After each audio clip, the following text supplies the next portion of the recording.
you saw their economy in the third and fourth quarter of last year drop at north of a 10% real rate of GDP. It was clocking at the end of the fourth quarter down more than 15% of GDP. Now, Jan, for those of you that aren't economists, when you're down 10% real GDP, that is not a recession, that is a depression. They're the most levered economy in the world, right? Their banks are 850% of their GDP in assets. And so when you think back to the European crisis, you had Iceland, Ireland, Cyprus. And you remember how those dominoes fell? They fell in order of the size of the banking system. Those banking systems were enormous and they went unchecked. And so at the very first sign of loss, it detonated the entire sovereign. And so what you have happening here is you have the worst of all situations for Hong Kong. With countries around the world in quarantine or lockdown mode to deal with the Wuhan coronavirus or CCP virus pandemic, what can we expect in terms of economic fallout? What evidence has emerged showing the Chinese Communist Party is culpable? What will happen to the US, Chinese, and Hong Kong economies as the pandemic wanes? And why is Hong Kong's situation particularly perilous? In this episode, we sit down with Kyle Bass, the founder and chief investment officer of Hayman Capital, a Dallas-based hedge fund. Bass is a founding member of the Committee on the Present Danger, China, and he is also chairman of the board of the Rule of Law Foundation. This is American Thought Leaders, and I'm Jan Jekielek. Kyle Bass, such a pleasure to have you back on American Thought Leaders. Thank you. Great to be here, John. So, Kyle, you've been this, I think, fierce, you could say, speaker on the Chinese Communist Party's culpability behind this virus. We're going to talk about all sorts of economy-related stuff because this is your wheelhouse and everyone wants to hear. But I want to give you a chance to talk about this, which is, I can see very top of mind from everything we've spoken about.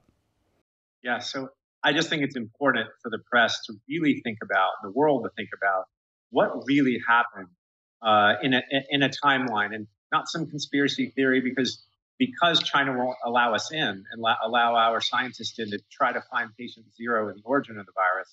And in fact, you've probably seen recent communiques between the Chinese Communist Party and their labs that literally their lab output has to be censored by the CCP that has anything to do with the Wuhan virus before it goes to the rest of the world. So they are very sensitive on this topic, number one.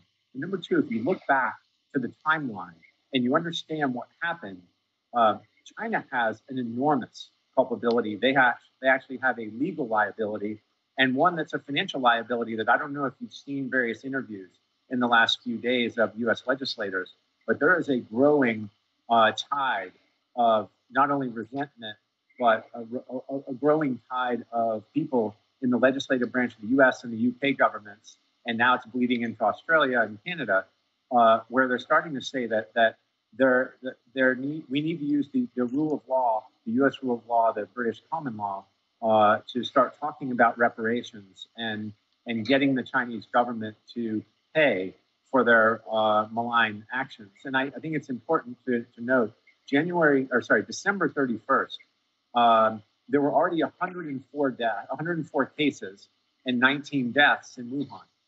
The Wuhan scientists, the heroes that first found this strange new, pneumonia that was propagating itself so freely in Wuhan, not only were they arrested and punished and forced to retract statements that they had put on WeChat, but as you know, since then, one of the doctors who's 33 years old has died from the Wuhan virus. Secondarily, that all happened in December. So by December 31st, the government of Taiwan sent a white paper to the World Health Organization explaining that they had full evidence that there was human-to-human transmission and that this was going to be a new global pandemic. And if you remember, on January 14th, Tedros said to the world in a proclamation on a tweet that this is not a global pandemic and that he had just consulted with Xi Jinping and the Chinese and that there is no evidence of human-to-human transmission. This is January 14th. And then January 23rd, Xi Jinping closed down all air traffic from Wuhan to the rest of China, but he allowed Wuhan air traffic to travel to the rest of the world. Essentially, Xi Jinping knowingly infected the rest of the world. He said, if the world's going to go down, or if he's going to go down, the world's going to go down with him, essentially what he was saying. That is not a responsible actor. That is not a government who's ideologically aligned with the rest of the West. This is a government that basically covered up the truth. And we all know that they covered up the truth, but now it's actually after Neil Ferguson's Boston Globe article, and now you see that the Chinese Foreign Ministry said on February 2nd that it is xenophobic to close anyone's borders to the Chinese and that flight restrictions shouldn't be made. Xi Jinping himself shut down Wuhan January 23rd. This is February 2nd. They're telling the world this. They are the most lying, coercive, manipulative government in the world. And you and I both know they are committing the largest crimes against humanity prior to this outbreak of the sinister virus that God knows where it really came from. Somewhere between the Wuhan wet market, the Chinese Center for Disease Control, which is right across the street, or maybe 20 miles north at the Biosafety Level 4 lab in China. But the bottom line is this disease has been unleashed on the rest of the world, and it was knowingly done so. And that's why I'm so visibly upset about this. And I think that you probably saw the Jackson Foundation in the UK, the Harvard professors in the US are starting to set forth a legal framework for which international laws China has broken, and the fact that there is a financial liability. And you remember Chinese SOEs have businesses and properties and stock issued in all the various markets in the West. There is a way that we can go after them and grab their assets. And Mitch McConnell this morning in an interview on Maria Bartiromo's show said that, China also owns $1 trillion of U.S. Treasury bills, and those are just book entry bills. We could actually grab and basically forgive that debt, or basically cancel that debt.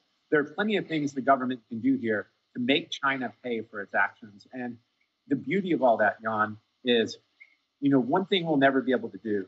The West will never stoop to China's lows. We will never outlie. We will never out-cheat. We will never out-steal the Chinese Communist Party. They're the best in the world at this. But what we can do is we can use the foundational bedrock of our countries, the rule of law, and we can exercise and enforce our laws on them for their malfeasance. And that is the play. That is how we level the playing field against such a tyrannical, lying actor.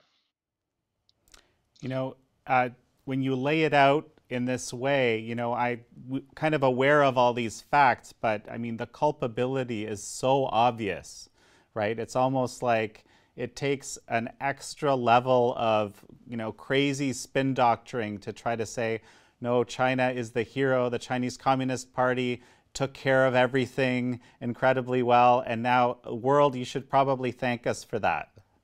I mean, I think Xi is overplaying his hand, because saying something like that and saying something like Zhao said about the U.S. military that brought it to Wuhan, that their counterclaims are so outrageous that it makes them look stupid, right? And I think you have this scenario today where there are really 4 wars we could be fighting with China, and we're fighting 3 of the 4. There is the information/narrative war that they are active every single day fighting with us and the rest of the West. There is the cyber war, which they've been fighting for the last 20 years, and they fight it every single day. They're on offense in the cyber war mostly. Then there's the economic war, and then there's the kinetic war. We're fighting 3 of 4 wars with China as we speak, and one could say that the new battlefield, let's say the battlefield of the 21st century, isn't going to be with planes and tanks and boats. It's going to be on the economic front, on the cyber front, on the narrative front. I mean, there are 70 plus official Chinese blue check accounts on Twitter, and they are either ambassadors or ministry official ministry spokespeople for China. Twitter's banned in China. Why do we let them on there? Why don't we put a red propaganda diagonal sticker across every single thing they say. It is absolutely insane that we allow official Chinese accounts on Twitter without labeling them as propaganda, just like the Global Times and Xinhua and Taichin and, all of these different Chinese propaganda outlets that disguise themselves as media. Again, there's so many things that we need to do that are really easy to do. Right, and it seems like this whole coronavirus, if there is possibly a silver lining, to this whole crazy situation, the suffering inflicted upon the world, it's this realization, because again, you and I both know this realization has been a long time coming. These aren't new activities, as you've said. Yeah, the misery that China has brought the rest of the world with this virus has really been shining a disinfecting light on global supply chains' reliance on, think about this, we have Western democracies relying almost completely on a supply chain in a totalitarian, communistic nation. It's actually insane when you lay it out like that, right? We could go back to our corporate boards and say, did you really do this? Because maybe you really weren't thinking about the different potential avenues for supply chain connectivity. But to your point, there is a silver lining because number one, it's forcing us to look at, you and I know Rosemary Gibson. Rosemary Gibson wrote the book in 2018 about the U.S.'s over-reliance on China for prescription drugs and even OTC, over-the-counter drugs, where they manufacture 90% of the active pharmaceutical ingredients for all of U.S. antibiotics. I mean, it's actually crazy that we've let this happen. We've been really good with CFIUS from let's say a microchip perspective and from the perspective of strategic rivalry in very key technological areas, but we completely missed the drug national security problem. Well, the good news is, Jan, we're not going to miss it anymore. We got this. We are going to legislate drug production here in the United States so that no communistic sovereign actor can decide whether or not our military gets drugs to the hospital or not, or our population. Think about this. We get 100% of our blood pressure medicine from China. 100%. There are 700,000 people in the United States who take blood pressure medicine every single day. We have a 13-day supply. This is insane. This has to change. That's the silver lining, is these kinds of things will change. Talk about leverage on the side of the Chinese Communist Party with just this one thing, the blood pressure medicine. It's astounding. At the same time, tell me a little bit about what you're seeing with respect to basically the economic situation globally. I'm looking at a headline, right now, which is basically saying the IMF has come out with, and it's basically saying that this is going to be worse. The Great Lockdown, I don't know if that's the term now that we're using, but apparently is going to be worse than the global financial crisis. And so I would name it the sinister Wuhan virus lockdown, right? Okay. I mean, these supranational institutions have all been infiltrated by the Chinese government. And so they call it COVID-19. You're calling it the coronavirus. It's the Wuhan virus. That is exactly where it came from. It's how virus nomenclatures worked for hundreds of years. We should stay with that. And it's not racist to call it something that it is. And so I think from the perspective of the IMF and the economy, look, the U.S. alone has already lost 16 million jobs. I think that in a short week last week, we think there's been 4 to 5 million new filings last week. So we have 20 million jobs that have been lost to date. That's 16% unemployment in the U.S. alone. And so, as you know, the better part of 3 billion people are under quarantine and are home stays today. And the global economy is off. And so, when you turn a $23 trillion economy like the U.S. off for between 60 and 90 days, you're talking about a $6 trillion hole, right? We're going to have to run a 15 or 16% fiscal deficit this year at the very least. I actually think it's going to be bigger than that. Next year, it's going to be north of 10%, be 11 or 12. During the global financial crisis, we never got wider than a 10% of the GDP fiscal deficit. So the IMF is right in its numbers. The question is, can we bounce back quickly once we have a vaccine and treatment and are relaxing our social distancing? And I think it's going to be a little bit more difficult than the markets kind of imply at this moment in time. Well, yeah, so that's actually interesting. You know, I'm sure all your investors are running to you asking questions about this. You know, what is this going to look like? What does recovery? Is it V-shaped? Is it U-shaped? How fast are we going to actually be able to bounce back? Do you have any sense of this at this point? Yeah, you know, it's our view, it's my view, and our firm's view that it's going to be a W. It's not going to be a U, a V, or an L. I think that with people holed up in their apartments, their homes, and not able to, well, let's say, work from their place of business, and the restaurants are closed, and the whole service economy's off. When things start to become loosened and people get out and start to get back to work, there's going to be, the animal spirits are going to be conjured, and in a positive way, not in the negative way that this began. But I think we're going to see a lot of enthusiasm, a lot of optimism, because look, as Americans, we get out of bed every day and we're very optimistic, and we have the best intellectual property in the world, the best educational institutions in the world, and so I think we're going to hit the ground running pretty hard. I'm fearful that knowing what, and I'm very dangerous because all I've read are a few white papers on the subject. I'm not a virologist by any stretch of the imagination, but it sure looks to me like, you know, we have 70 vaccines that are currently under let's say, research and review. And at some point in time, I believe that the world, given its intense focus on this subject, is going to develop a vaccine for this hideous, you know, Wuhan virus. And I think that's probably going to take until the end of the year, Jan. So I don't know how international travel bounces back, because I can tell you, I won't get on an airplane until there's a virus, right? I will never cross the pond again until there is a vaccine. And so I don't think you're going to see the same level of business activity right away. And so I say a W because I think we're going to have an initial spurt. And then the question is, when flu season comes back this fall, does it show itself again? And as we've seen in Singapore and Hong Kong, we're having reinfections, and we're actually having reinfections of those that are believed to have developed an antibody, right, that have already recovered from the virus. And so this is going to be a bit of a slog. And I think a W-shaped recovery is what we're looking at. And I think hopefully, you know, Melinda Gates gave an interview a couple of days ago where she said, you know, we think we'll have a vaccine in the next 18 months. And I think if it's 18 months from now, it's a real problem, Jan. If we don't get people back to work in the next, call it 45 to 60 days, we're going to have damage that's irreparable here. And we're going to have much longer lasting damage.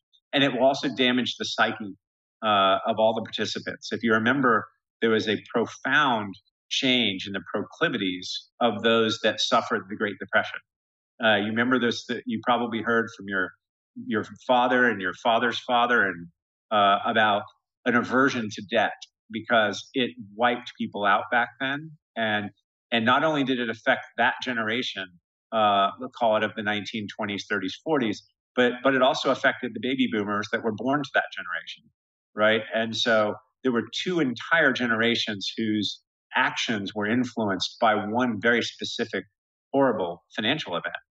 And I believe this will be somewhat of a similar event from the perspective of how people operate their lives going forward. It will not go back to where it was. Kyle, yeah, we just recently had a mental health expert, psychiatrist, pharmacologist talk about, you know, the effect of just this lockdown on suicide rates and this whole realm. There's a whole range of, let's call them side effects. I mean, it's really, they're not really side because they're a direct result of what's actually happening, but we have yet to see what actually transpires. You mentioned the numbers coming, the statistics coming out of Singapore, out of Hong Kong, and I couldn't help remember this tweet that you put out recently, which was, you know, so to the point about the Chinese numbers. saying that there's, perhaps there's been a delay in reporting in the Chinese numbers. Well, it looks like there has been a delay in reporting the Tiananmen Square numbers, to the point. So I'm guessing you don't really believe the Chinese numbers. What are the implications of this? I'd be willing to bet, Jan, if you did a 100,000 person survey in the United States of every socioeconomic group, and you asked them, do you believe the Chinese government numbers? I would be willing to bet you today that would be an 85% super majority no. For a nation of 1.4 billion people, where the origin of this, miserable Wuhan virus, from the origin of the virus, and 1.4 billion people, not one of them passed away from the virus when it's on every continent, and we have millions of cases all over the world, and they say no official deaths today. And I thought back, well, they haven't ever officially reported any deaths from the Tiananmen Square incident, so maybe there's just a lag in reporting. I mean, it was a little tongue-in-cheek saying, why should we ever believe the Chinese government? They just lied to the world in December and January, and they covered everything up. And now the world is where it is today. And somehow they want us to think that Huawei is the savior because Huawei is delivering masks to hospitals in New York City and Washington, D.C. That's it. You think their soft diplomacy, they call it, soft because they're delivering masks, it's so clear what their motives are and what they're trying to do and take advantage of a situation that they created themselves. And it's just ugly. And I think that even Joe Sixpack in the United States, even the guy that grabs a six-pack of beer and goes to a NASCAR race, understands that the Chinese government is not trustworthy. They're not our friends, and one could deem them to be our mortal enemy. And at some point in time, I think Wall Street's view is going to have to change. And I think it's happening now. Yeah, so that's actually very interesting. I was thinking, we were talking about the pharmaceutical industry effectively, sourcing just about everything from China. And I'm thinking back to this Buy American executive order, which we've been hearing about, but is, kind of been in the works for, it seems like, quite a long time. There's some of our guests have been speculating. There's a lot of debate about that within the administration and so forth. Again, as you suggested, this seems like a no-brainer to repatriate, critical medicine production. Why is this being stalled or slowed down? Well, I'm sure you've heard that the Chinese Communist Party decided that anyone that's to move their supply chains out of China needs a permit to leave. I don't know if you've heard that in the last couple of weeks, but, for the last 3 years, really since the fourth quarter of 2016, when the Chinese completely closed off any kind of external foreign direct investment by, let's just say, rank and file Chinese and even the government. If you remember when they closed the door when they were having a serious currency devaluation problem, companies that do business in China, whether you're Intel or Sony or BMW or Chevron, those companies haven't been able to get their dollars out of China, their dollar profits, since the fourth quarter of 2016. I know several of them have hired friends of mine that are former bureaucrats in U.S. administrations that have relationships with Wang Qishan, with Xi, and with his party, trying to get the money out. They haven't been able to get the money out for 4 years, Jan. And now we're being told that maybe you can't get your supply chains out. So Abe of Japan, as you probably saw, set forth a program of $2.25 billion to pay the actual moving costs of the Japanese companies that want to move their supply chains back to Japan from China. And you probably heard even Larry Kudlow said, we think that's a great idea and we should do that. I am all for setting aside and legislating a pool of capital to help our institutions leave China. And I think that's, again, a moral imperative. I think we should be out of there. We all of the cheap tennis shoes and T-shirts and trinkets we buy from China, is nowhere near the amount of money that they steal from us every year in intellectual property. People say, well, if we just disengage with China, it's going to cost us 2 to 2.5% of GDP. To that I say, they steal 2% of GDP from us every year in intellectual property, and they earn a return on that. It's actually a better deal for us to just stop. I know that sounds hyperbolic, but it's just a fact.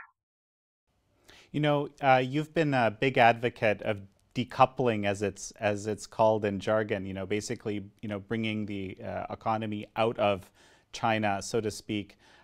Has anything changed with respect to that, the decoupling view or the approach or so forth since Corona, since all this new information we have?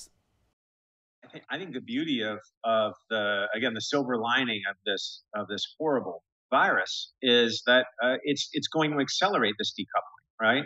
We're going to have forced decoupling from a national and strategic perspective, let's say, from our government. And I think there'll be forced decoupling from many other Western governments. And then you're also going to see corporate boards rethink.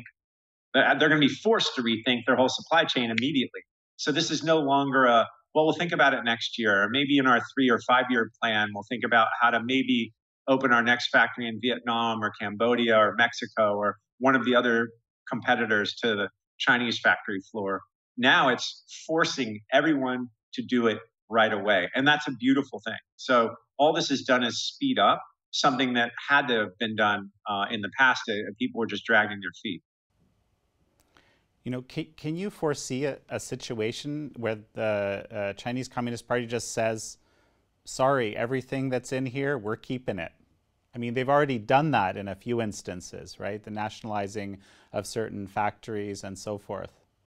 Yeah, I mean, look, I know of a company that I'll leave unnamed, a very large public company that has $10 billion in cash on its balance sheet as per its annual filing, and $1.5 billion of that money is in China. They haven't been able to get it for 4 years, and I don't know how they're ever going to get it out, truthfully. And so this is what I worry about our pensions and all of the money that China has figured out how to coerce MSCI and the various index providers, the passive providers, to weight China so heavily. In the MSCI Asia index, if you include U.S. listed ADRs, they're now 48% of the index, right? They're supposedly 15% of global GDP, but less than 0.9% of global currency cross-border transactions settle in Chinese currency. I think there is a Potemkin village here. There is an economy that we give them the credit for because we dollarize it at the current dollar exchange rate. If they actually think about this, they're supposedly the second largest economy in the world, but they have a closed capital account. They're not a real country. They are ideologically 100% different than the developed West, and economically, they couldn't be more closed if you look at their capital account. They only have it open enough to buy the things that they need to buy that they're so desperate to buy. They have to buy food. They have to buy energy. They have to buy base materials, and they have to buy base metals. They have to buy those things from the rest of the world, and they have to spend dollars. They need blood to fuel the CCP tumor, and that blood is dollars. And all they do, their entire MO with Belt and Road and with cajoling the index players, is to figure out how to get US dollars into China because they need those dollars to buy things. No one will accept Chinese monopoly money because no one trusts the government. The beauty of this is once our government really understands this, we hold all the cards. The US government holds all the cards. So I want to ask you about the realities of the Chinese economy and the Hong Kong economy, exactly, what you just started talking about. Before we go there, there's been a number of very high profile US listed Chinese companies that have basically lost most of their value because fraud being discovered and so forth. I'm wondering if you could kind of speak to that, the implications of that. Is this the beginnings of some kind of a trend? What are you seeing? Yeah, I think it catches people by surprise. Again, if we were to poll the population of the United States and say, do you think Chinese companies that are listed on U.S. stock exchanges are subject to the same audits that U.S. companies are? They would probably say yes. Well, that's just not the case. They aren't subject to the same Dodd-Frank compliance features as U.S. companies are. We gave China a pass, right? Our whole view, the whole Nixon Kissinger view of China was let's open up to this totalitarian, dictatorial regime, and let's give them a taste of Western capitalism. Let's bring wealth into their country in dollar terms, And what that should make them do, right, is open up and become more democratized, and also ideologically maybe become more of a, call it a global actor, a responsible global actor. And for anyone that's questioned whether that's worked out well or not, I think you see that they have gone the other way. Their whole plan, if you listen to Xi Jinping's speech in the 19th Party Congress, his entire plan was to build a socialist system. They call it socialism with Chinese characteristics, or Marxist-Leninist socialism. They want to build a socialist system to basically show the world that that system is better than Western capitalism. And he said that in the 19th Party Congress. He's not trying to converge with the West. He's trying to teach the West a lesson after their 100 years of being humiliated.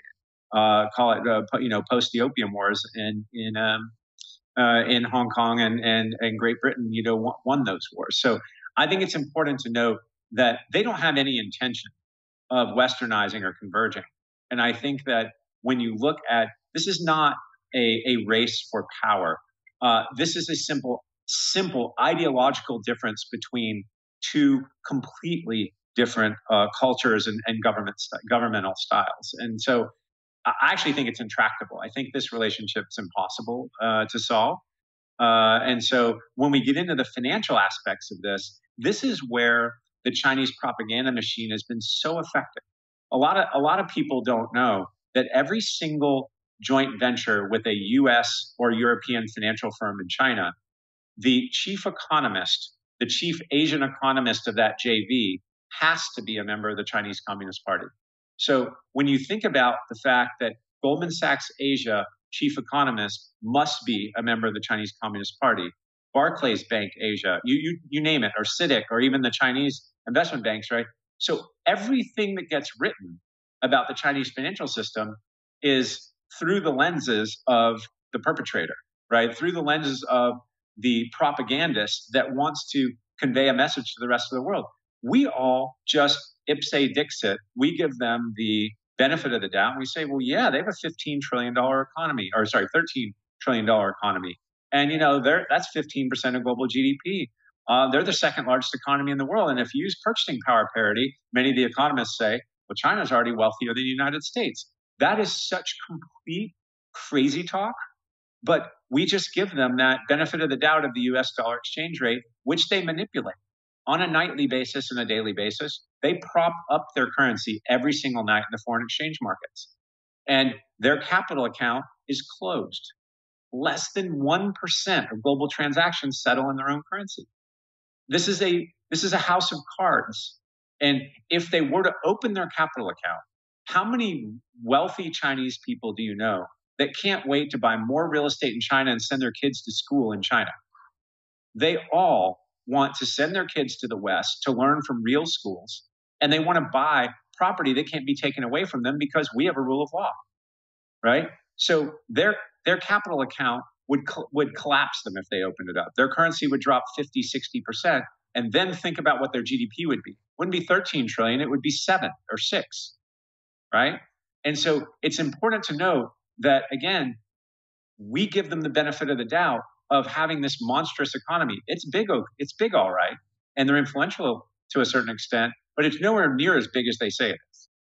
And again, they must have dollars to make it work.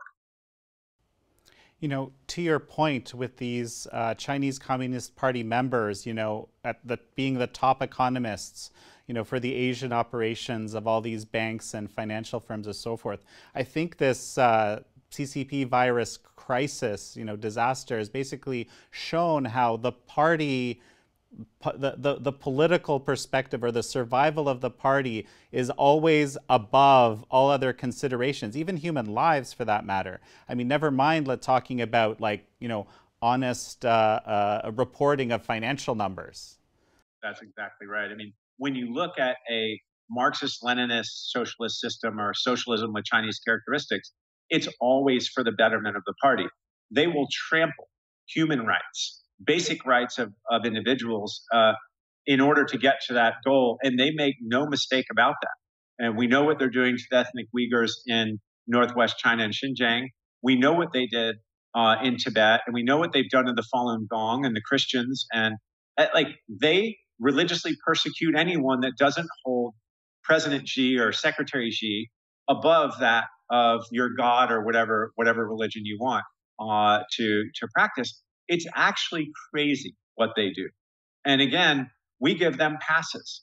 Can you imagine if you explain to someone that you're doing business with a regime that has more than 1 million prisoners of conscience locked up and is executing live organ harvesting on this population of political prisoners on a daily basis, and yet people like Blackstone can't wait to invest another $1 in China. People like Sheldon Adelson can't wait to open another casino in Macau. You know why? Because they just let money blind them to the blatant human rights abuses of maybe one of the most tyrannical regimes that's ever lived. It's crazy. Kyle, I'm thinking of something that Alan Leong, one of the perennial pro-democracy people in Hong Kong, we recently talked, and we were talking about this idea. He says, in Hong Kong, I think this is from a film, but he said, in Hong Kong, we say, if we burn, you'll burn with us, i.e. China. If Hong Kong burns, China will burn as well. You recently showed me your Q1 report basically for Hong Kong, which is honestly, my mouth was wide open and, I was kind of feeling the fear. What is the reality around Hong Kong that you can talk about economically right now? And then, of course, China. Let's discuss this. Sure. So Hong Kong I think it's the crucible, right? Hong Kong has always tried to exist as its own sovereign entity with its own rights under British common law. And that's something that as you know, back when Deng Xiaoping was negotiating the handover with Margaret Thatcher in the late 1970s, early 1980s, that's actually that discussion of the handover of Hong Kong back to the Chinese, which was to happen, as you know, in July of 1997.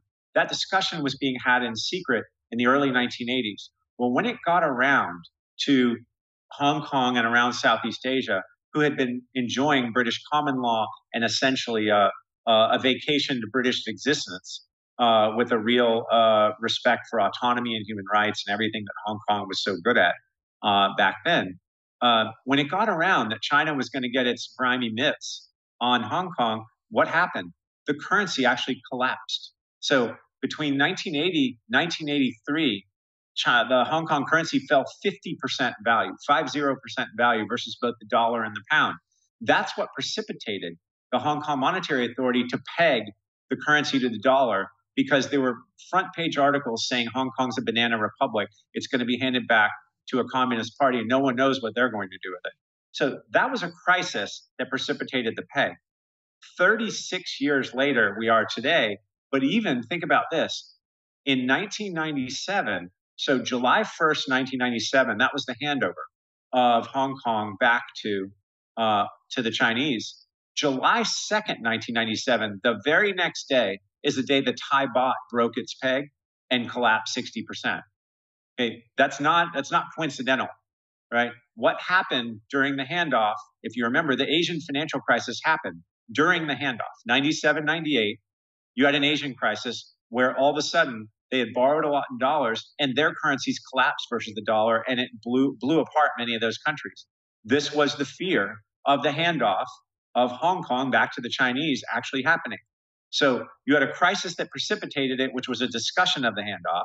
The handoff itself caused another crisis. And now here we are today, where the Sino-British Act of Joint Declaration of 1984 was signed, whereby China agreed to leave Hong Kong in situ, autonomous, until at least 2047.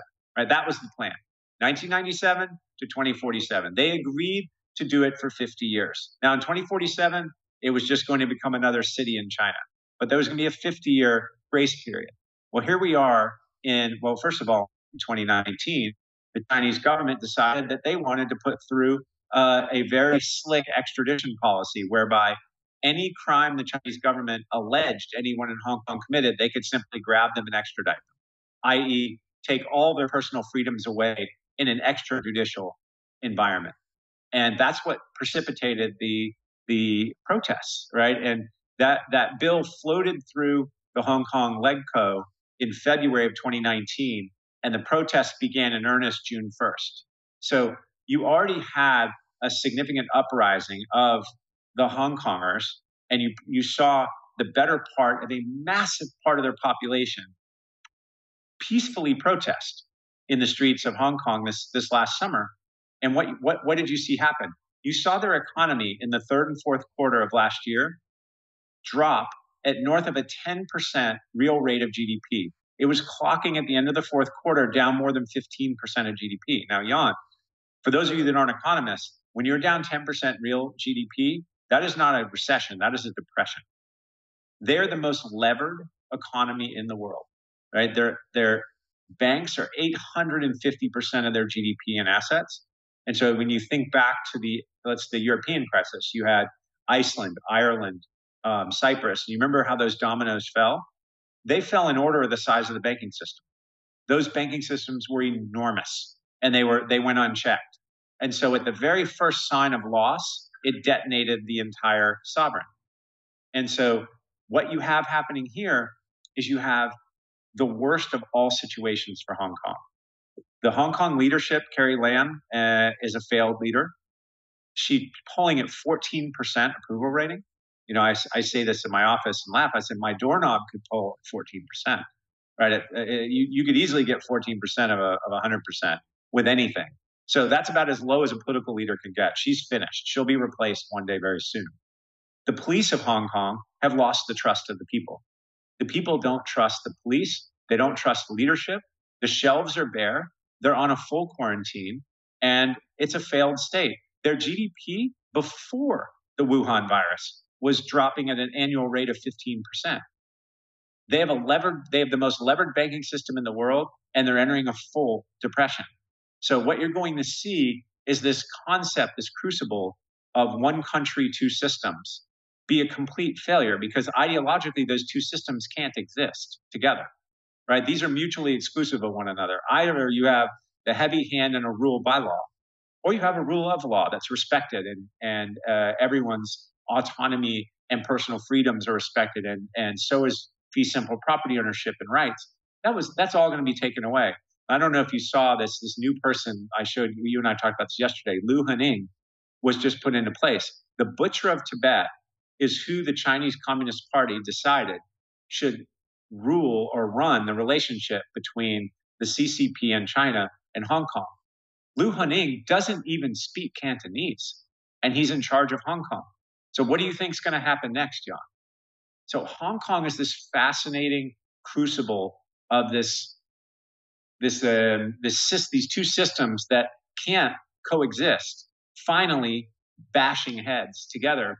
And this isn't going to magically just get better and trust is going to be resumed and we're going to go back to the Hong Kong that we knew just about a year ago. Think about January of last year, everything was fine. And look at where we are today.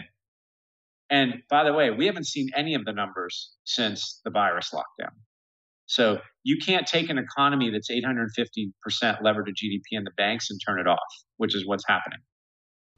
Kyle, I've been speaking with a number of friends in Hong Kong about this. People are deeply, deeply worried. You know, U.S. lawmakers, I mean, there's been this outpouring of support from the West for Hong Kong. But in this situation, the way this has unfolded, it seems almost difficult to, like, how could Hong Kong even be helped in this situation? It's a big question mark in people's minds. And you know, again, I often say this: my heart goes out to the Chinese people, the Hong Kong people right now after seeing that report. Wow. What do you see as anything that you know, policymakers in the West can do to help this, or is there anything? Look, the die is cast. The pattern is set. They took on entirely too much leverage. The two of the largest banks in Hong Kong are two British banks with essentially no British depositors, and their bankruptcy remote subsidiaries in Hong Kong. So, you know, I think again, the die is cast. You can't lever an economy that much. You can't have real estate values at astronomical prices and then all of a sudden turn the economy off. You know what happens next. Everyone knows what happens next. It doesn't take a genius to know that they are going to have one of the ugliest banking crises that's ever happened to any country anywhere in the world. And that's going to happen this year.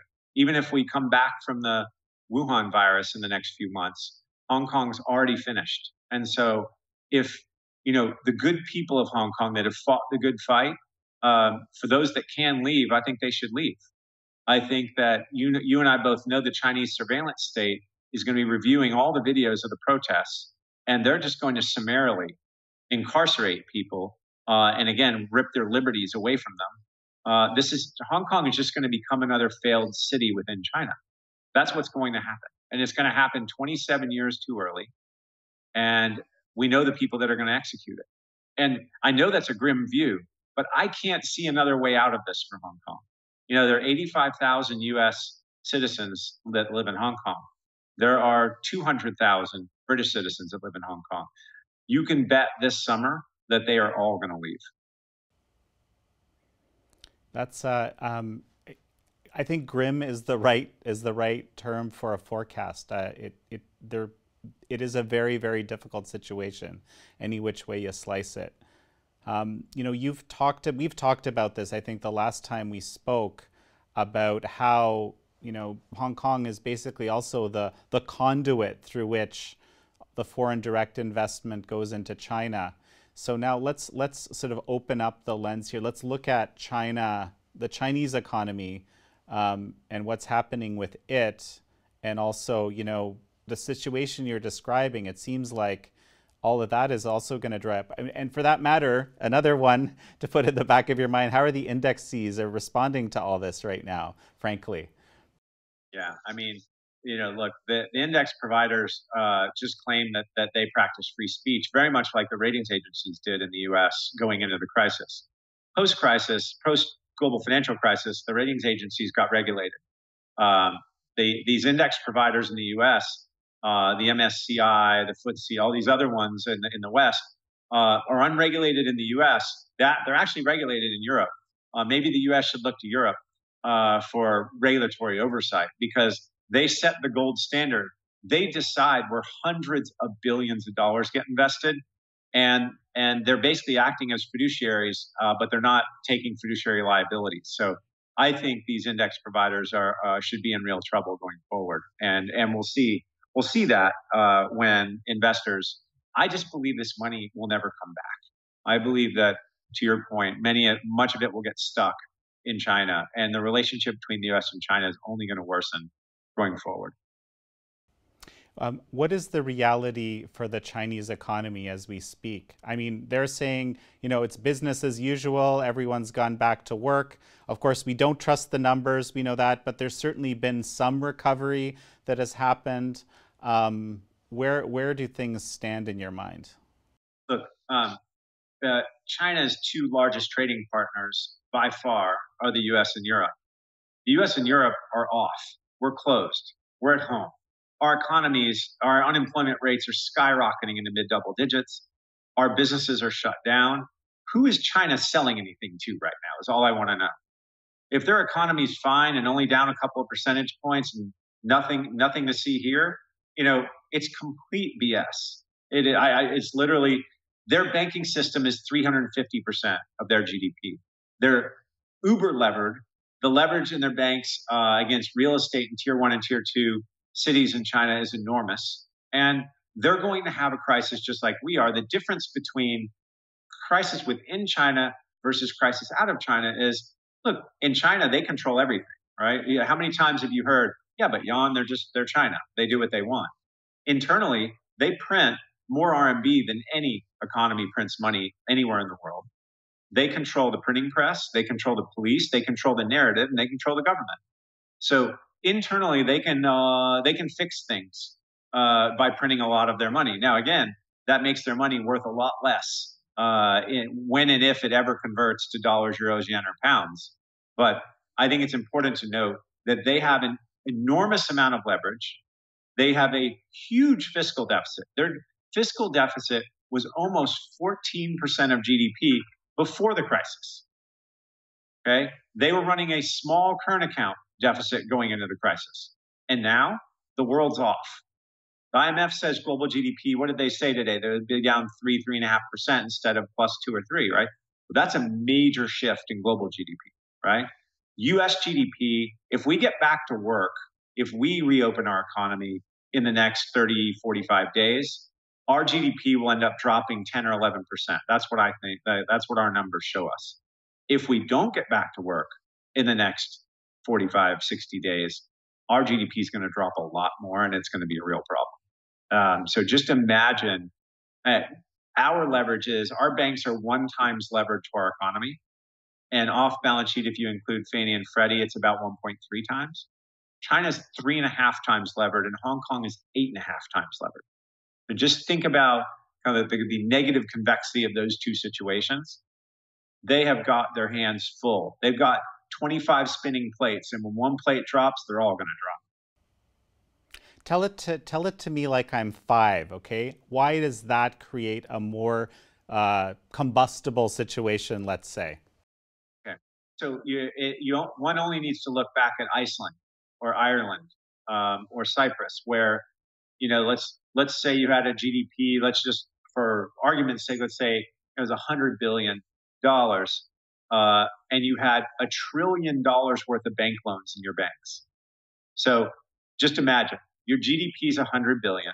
Let's say you have foreign exchange reserves of $10 billion, and you have $1 trillion worth of loans in your banks where 5% of the loans go bad or 10% of the loans go bad. God forbid 10% of your loans go bad when you enter an economic depression.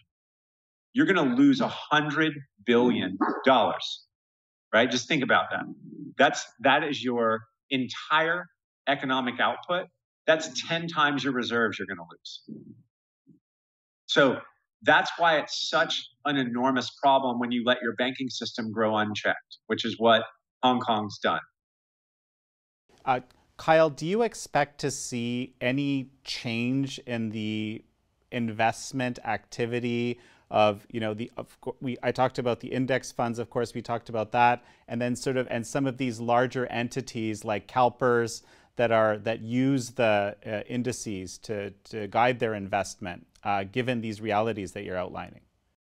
Yeah, I mean, you're opening an entire new can of worms here by bringing up CalPERS with me. I'm sure you know their chief investment officer is actually a member of the Chinese Communist Party. He was the deputy director of China's currency administrator. You don't get a top 5 job in China unless you are part of the party elite. He managed the entire currency reserves for the Chinese Communist Party when he worked at SAFE.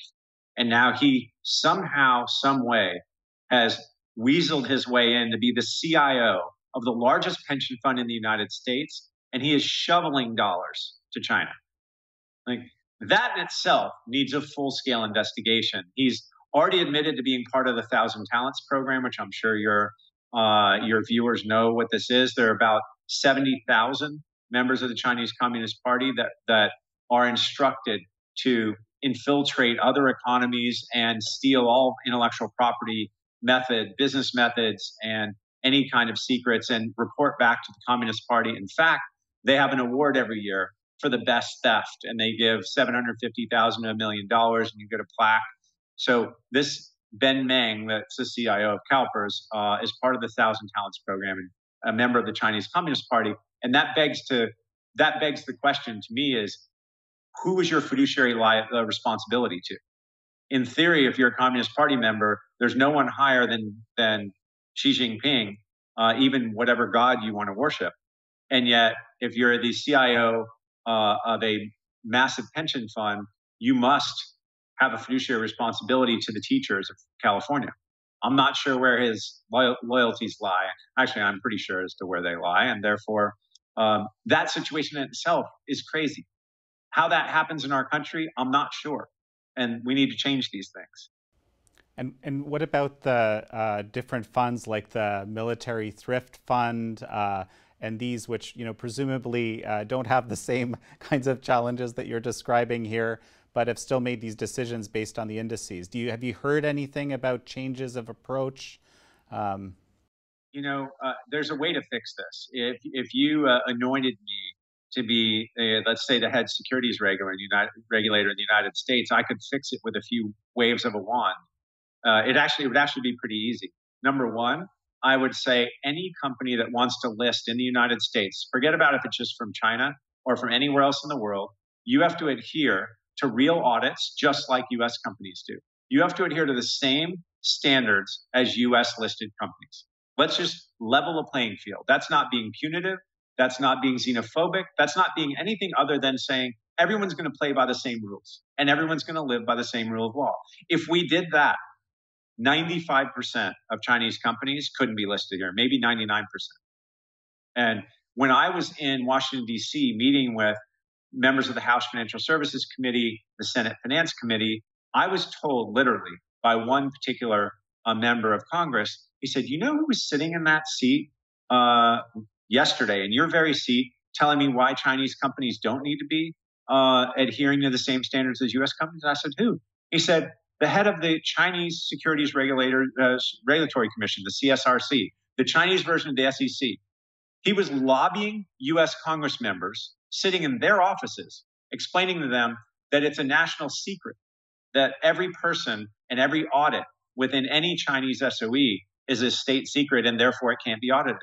To which this one member of Congress said, well, we have Northrop Grumman and Raytheon and defense companies that have huge amounts of secrets that our auditors audit and we don't see their secrets, and to which the Chinese regulator had nothing to say. But that Chinese regulator is also a professor at Stanford. They have infiltrated every single aspect of our government and our regulatory system. And so you wonder why their companies don't have to adhere to the same standards we do. It's unimaginable to me. You could fix that in a nanosecond. Those kinds of things have to happen. A lot of people don't know. When the Chinese invest in our markets, they invest in venture capital or they invest in stocks. Let's say they invest in Uber and they make $5 billion. They pay, you know how much tax they pay on that investment?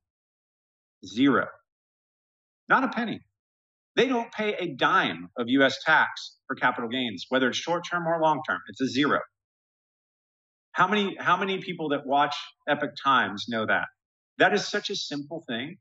When Saudi Arabia invests in companies here in the U.S. and they use our judicial system to adjudicate wrongs that they think were done against them, how much do they pay in tax? Zero. I think our system has to change. And those are simple things that we can do to change it. I mean, basically, you're talking about evening the playing field for everyone. I'm just saying, why doesn't everyone play by the same rules and the same taxes here? If you want the benefit of the U.S. rule of law, the U.S. fee simple property ownership, and a great Western democracy, and you want to send your kids to school here, you're going to pay the same taxes that U.S. people pay. How about that? And if you want your companies to be listed here, you're going to submit to the same regulatory procedures and audits that U.S. companies do. Again, does that sound hyperbolic or crazy to you? It's not. So, you're talking about, the theme throughout all of this has been, I guess, I'll have to say it this way, kind of the horror show that comes out of the Chinese Communist Party operating on its own terms in the U.S. And everywhere.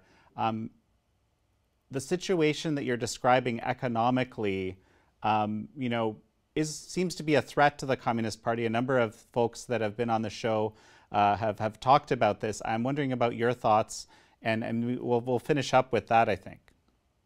Yeah, I think, look, the path to, let's say, greatness that Deng Xiaoping set forth, and that every leader post-Deng followed, whether you're Hu Jintao or Zheng Xiaomin or now Xi is really, has not bided his time and kept his head low, like Deng said. Xi's playing his hand out loud, and he's actually playing it in a not so smart way in these situations where the globe is in a state of dire stress and he's overplaying his hand. And so what I've heard from my contacts within China and the people that I talk to on a daily basis is the whole faction Deng Xiaoping and his family, it's the Guangdong elite, are already rattling the cages for change. They believe that Secretary Xi has kind of stuck his head up a little too high and overplayed a bad hand. And I think the larger the economic disruption is, and the more unemployment that ends up coming about in China, or let's say famine and disease and everything that might come from an economic depression, that could easily unseat this quote emperor for life. And I think his days are numbered if my economic ideology is even close to being right.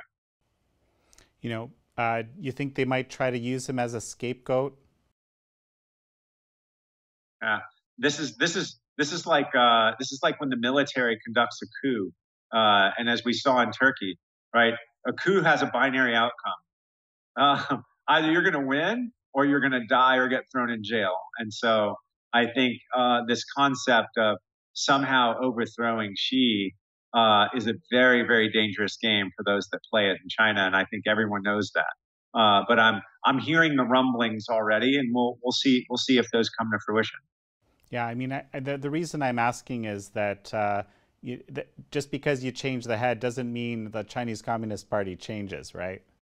Right. I mean, look, it for all intents and purposes, the modern Chinese Communist Party, as we like to call it, began in 1949, and my God, look at the death and destruction that has happened since then, with horrible experiments on their population, and this concept of again, socialism with Chinese characteristics being a better system. It is all a facade, and a closed capital account, and their desperate need for dollars will actually show the world that the whole thing is a facade. And I think that's a positive thing over time, because Western democracies are I think the best systems for inalienable human rights and the rights of great nations. And think about every war that's ever been fought. Every big war that's been fought has been fought for freedom, and the people of China have no freedom. And so I just can't imagine that these two ideologies can coexist in some sort of peaceful manner. We're already, like I say, we're already fighting 3 of 4 wars with them. Let's hope it never goes kinetic, but it's bad as it is, right? These propaganda wars, these economic wars, these cyber wars we're fighting with the Chinese principally are as hard as they get. And, we're fighting on a daily basis and fighting the good fight. The problem is we're playing a game against an intolerant opponent with tolerance. And, until we change that, until we change our ideology and the manner in which we play the game, we're going to be on the wrong end of that stick, which we have been for so long. And it feels to me like that narrative and that our game plan is changing. And I think this sinister virus is going to force that change to happen quicker. So it's a terrible thing for the people that will, the hundreds of thousands, and I think eventually millions of people that will lose their lives because someone in China fumbled the virus football in their own end zone. And at some point in time, it will actually change the manner in which we interact with such a tyrannical, awful regime. Kyle Bass, such a pleasure to have you on again. Jan, it's a pleasure seeing you.